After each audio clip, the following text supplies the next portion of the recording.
Hello साथियों। आज की क्लास में हम लोग 20 जनवरी 2019 में जो आरपीएफ कांस्टेबल का पेपर हुआ था उसका आज हम लोग शिफ्ट 3 का टोटल 50 प्रश्न को देखने जा रहे हैं। इस सारे प्रश्नों को हम लोग मात्र 10 मिनट में कवर करेंगे। इससे क्या होगा कि आपके समय की काफ़ी बचत होगी। तो ऐसे ही वीडियो पाने के लिए आप लोग इस चैनल को सब्सक्राइब करें, लाइक करें और शेयर करें।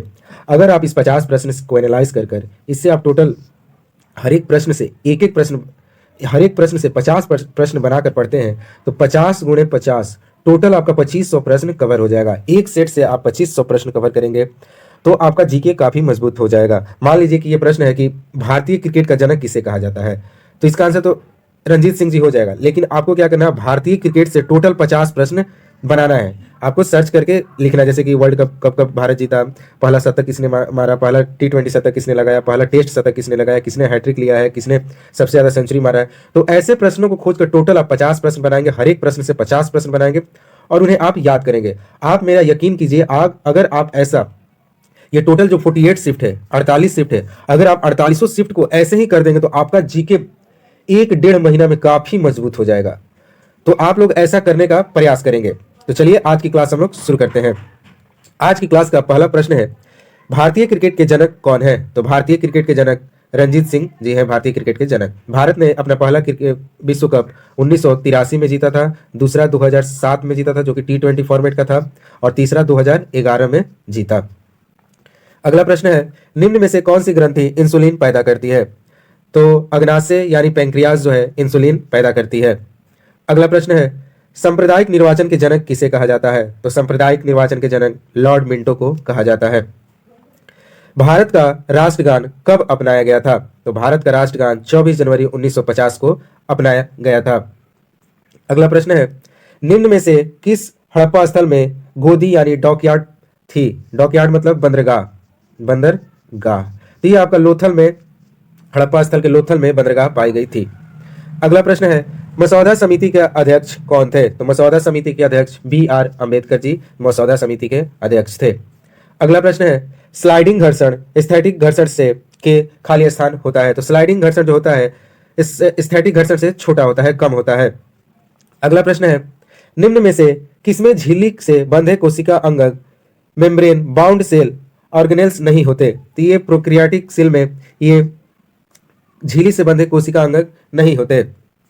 अगला प्रश्न है, योगाभ्यास में मछली मुद्रा को क्या कहा जाता है? तो योगाभ्यास में मछली मुद्रा को मत्स्यासन कहा जाता है। ये आपका योग से प्रश्न, आपको मैं बार बार कह रहा हूं कि योग से प्रश्न हर एक शिफ्ट में पूछा गया है।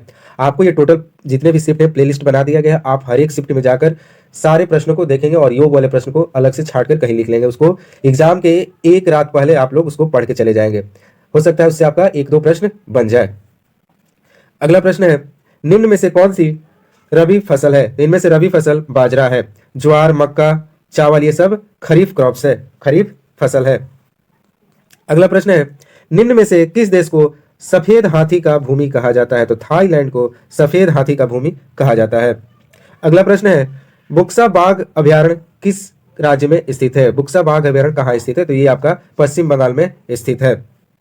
अगला प्रश्न है, निम्न में से कौन सा संगठन भारत में गरीबी रेखा की गणना करता है? तो भारत में गरीबी रेखा का गणना NSSO करता है। NSSO जो है भारत में गरीबी रेखा का गणना करता है।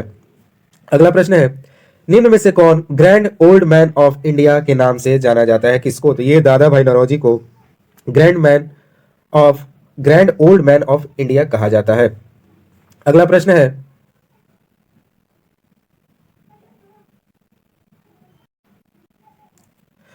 शीतकालीन पैरालंपिक खेल 2018 का आयोजन कहाँ हुआ था? तो इसका आयोजन दक्षिण कोरिया में हुआ था। अगला प्रश्न है, करारा स्टेडियम कहाँ स्थित है? ये देखिए प्रश्न कैसा है, करारा स्टेडियम, तो ये आपका ऑस्ट्रेलिया में स्थित है, करारा स्टेडियम। अगला प्रश्न है, भारत में पोर्टफोलियो प्रणाली प्रथम किसने प्रारंभ की थी? तो भारत में पोर्टफोलियो प्रणाली की शुरुआत लॉर्ड कैनिंग द्वारा किया गया था। अगला प्रश्न है, परमाणु भौतिक शास्त्र के जनक किसे कहा जाता है? तो परमाणु भौतिक शास्त्र के जनक अर्नेस्ट रदरफोर्ड को कहा जाता है। अगला प्रश्न है, किस नदी पर हीराकुंड बांध बनाया गया है? तो ये महानदी पर हीराकुंड बांध बनाया गया है। तो भाई यहां से आप देख रहे हैं कि बांध से प्रश्न बना है, तो आप बांध का टोटल 50 के करीब प्रश्न बनाएंगे। जितने भी बांध है, जितने भी नदी पर बांध बने, उनको हम एक कॉपी में लिखेंगे और उसको याद करते रहेंगे, बार बार रिवीजन करेंगे। इससे क्या होगा कि आपका नदी और बांध से संबंधित प्रश्न सारे के सारे कंप्लीट हो जाएंगे। अगला प्रश्न है, निम्न में से किसने प्रसिद्ध खेल सांप सीढ़ी का सृजन किया था? तो सांप सीढ़ी का खेल जो हम लोग लूडो में खेलते हैं, उसका सृजन ज्ञानदेव द्वारा किया गया था।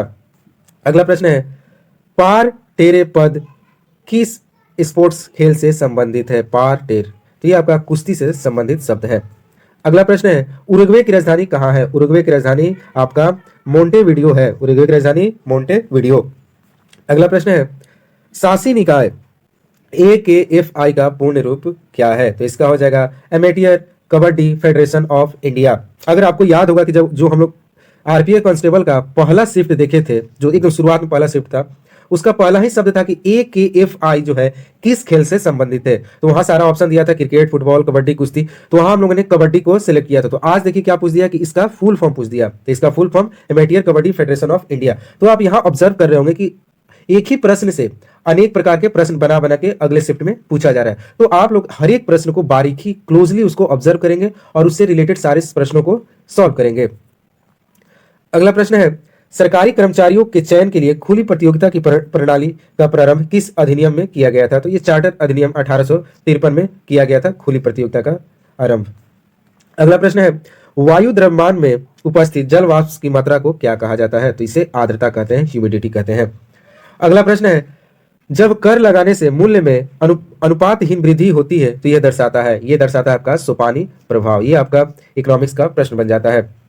अगला प्रश्न है, निम्न में से किस महाद्वीप में मनुष्य नहीं रहते हैं? तो अंटार्कटिका में कोई भी मनुष्य नहीं रहता है, क्योंकि ये पूरा का पूरा बर्फ से ढका हुआ है। यहाँ पर मनुष्य के लिए अनुकूल मौसम नहीं होता है। अगला प्रश्न है, निम्न में से कौन से भारत के सबसे पुराने सिक्के थे? तो ये पंच चिन्हित सिक्के जो थे भारत के सबसे पुराने सिक्के हैं। अगला प्रश्न है, गुड गवर्नमेंट ऑफ इंडिया के लिए अधिनियम के बाद किसे भारतीय प्रशासन पर संपूर्ण प्राधिकार दिया गया? तो ये ब्रिटिश क्राउन को पूरा अधिकार दे दिया गया भारत पर। इससे पहले ईस्ट इंडिया कंपनी का शासन था, उसके बाद ब्रिटिश क्राउन को अपने हाथ में ले लिया। अगला प्रश्न है, राजनीति में व्हिप के कार्यालय का उल्लेख किस में किया गया? तो ये संसदीय प्रथा में किया गया है व्हिप का उल्लेख।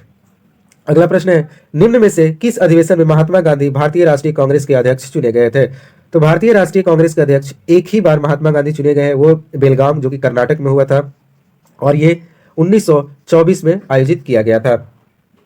अगला प्रश्न है, निम्न में से कौन सा ज्वालामुखी द्वीप बंगाल की खाड़ी में स्थित है? तो बैरन द्वीप बंगाल की खाड़ी में स्थित है।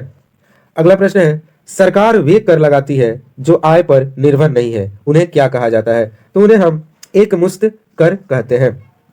अगला प्रश्न है, किसी वस्तु में इसकी गति के कारण होने वाले ऊर्जा निम्न में से कौन सी होती है? तो ये आपकी गतिज ऊर्जा होती है, काइनेटिक एनर्जी।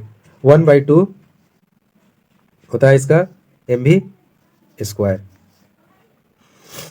अगला प्रश्न है, दूसरे गोलमेज सम्मेलन में भारतीय राष्ट्रीय कांग्रेस के एकमात्र प्रतिनिधि कौन थे? तो दूसरा जो राष्ट्रीय गोलमेज सम्मेलन हुआ था उसमें भारत की ओर से महात्मा गांधी ने प्रतिनिधित्व किया था। अगला प्रश्न है, भारत के संविधान सभा की यूनियन पावर समिति की अध्यक्षता किसने की थी? तो यूनियन की अध्यक्षता जवाहरलाल नेहरू ने की थी। अभी हमने आपसे कमेंट में पूछा था, बताइए कि जवाहरलाल नेहरू ने किस समिति की अध्यक्षता की थी? तो ये आपका यूनियन समिति की अध्यक्षता की थी। BR अम्बेडकर से भी पूछ चुका है, इनसे भी पूछ चुका है, राजेंद्र प्रसाद से भी पूछ चुका है, KM मुंशी से भी, सरदार पटेल से भी। तो आप जितने भी समिति थी संविधान सभा की, उनके अध्यक्षों की नाम जरूर याद कर लेंगे। अगला प्रश्न है, निम्न में से किस रसायन में फल की सुगंध आती है? तो एस्टर में फल की सुगंध आती है। अगला प्रश्न है, अखिल भारतीय कामगार संघ कांग्रेस के प्रथम अध्यक्ष कौन थे? देखिए एक और अध्यक्ष का प्रश्न आ गया, अखिल भारतीय कामगार संघ कांग्रेस के प्रथम अध्यक्ष कौन थे? तो इसका आंसर हो जाएगा लाला लाजपत राय जो थे अखिल भारतीय कामगार संघ कांग्रेस के प्रथम अध्यक्ष थे। अगला प्रश्न है, महाराष्ट्र में रामोसी किसान सेना का नेतृत्व निम्न में से किस क्रांतिकारी द्वारा किया गया था? तो इसका नेतृत्व वासुदेव बलवंत फड़के द्वारा किया गया था। अगला प्रश्न है, सौर मंडल का सबसे कम घना ग्रह कौन सा है? तो सौर मंडल का सबसे कम घना ग्रह शनि ग्रह है। अगला प्रश्न है, किस वर्ष फेडरल कोर्ट ऑफ इंडिया की स्थापना की गई थी? तो फेडरल कोर्ट ऑफ इंडिया की स्थापना 1937 में की गई थी। अगला प्रश्न है, अगस्त प्रस्ताव कब पारित हुआ था? अगस्त प्रस्ताव कब पारित हुआ? तो इसका आंसर हो जाएगा 1940 में अगस्त ऑफर पारित हुआ था। अगला प्रश्न है, निम्न में से किस देश का विश्व में सबसे बड़ा समुद्री तट है? तो कनाडा जो है इसका सबसे बड़ा समुद्री तट है। शरीर में प्रवेश करने वाले आक्रामक जीवाणुओं से लड़ने के लिए मानव शरीर द्वारा निम्न में से क्या उत्पन्न किया जाता है? तो शरीर में जीवाणुओं से लड़ने के लिए शरीर द्वारा एंटीबॉडीज का निर्माण किया जाता है।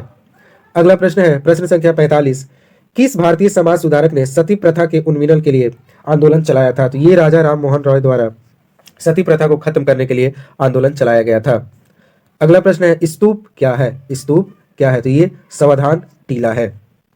अगला प्रश्न है, निम्न में से किस देश का रैंक मानव विकास सूचकांक में अधिक है? तो ये नॉर्वे का हो जाएगा। इसका सूचकांक मतलब टॉप पर ये है, मानव विकास सूचकांक में टॉप पर कौन है? तो नॉर्वे।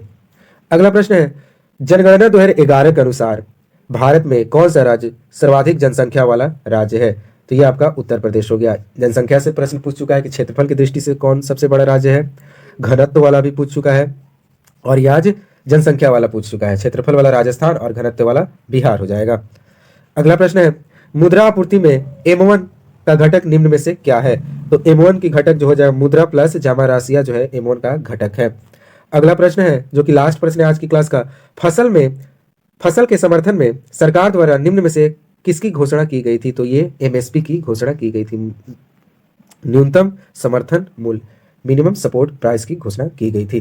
तो आज की क्लास हमारी यही समाप्त हुई। अगर आपको ये वीडियो पसंद आया तो लाइक करें, शेयर करें और चैनल को सब्सक्राइब करें। तब तक के लिए दीजिए इजाजत, मिलते हैं नए वीडियो के साथ। जय हिंद, जय भारत।